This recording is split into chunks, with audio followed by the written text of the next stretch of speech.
জুলাই জাতীয় সনদ স্বাক্ষর অনুষ্ঠান ২ দিন পেছানো হয়েছে। ১৫ অক্টোবর বুধবারের পরিবর্তে ১৭ অক্টোবর শুক্রবার জুলাই জাতীয় সনদ স্বাক্ষর অনুষ্ঠান হবে।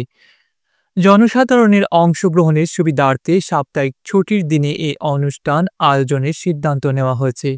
শনিবার ১১ অক্টোবর রাষ্ট্রীয় অতিথি ভবন যমুনায় প্রধান উপদেষ্টা ডক্টর মোহাম্মদ ইউনূসের সভাপতিত্বে অনুষ্ঠিত এক বৈঠকে এ সিদ্ধান্ত নিয়েছে জাতীয় ঐকমত্য কমিশন।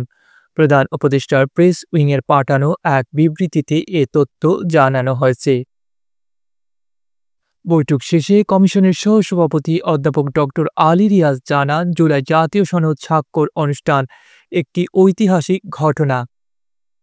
আগ্রহী জনগণের অংশগ্রহণের সুবিধার্থে অনুষ্ঠানটি ১৭ অক্টোবর শুক্রবার বিকেলে জাতীয় সংসদ ভবনের দক্ষিণ প্লাজায় অনুষ্ঠিত হবে। যদিও এর আগে কমিশনের তরফ থেকে জানানো হয়েছিল যে ১৫ অক্টোবর বুধবার বিকেলে জুলাই সনদ স্বাক্ষরিত হবে।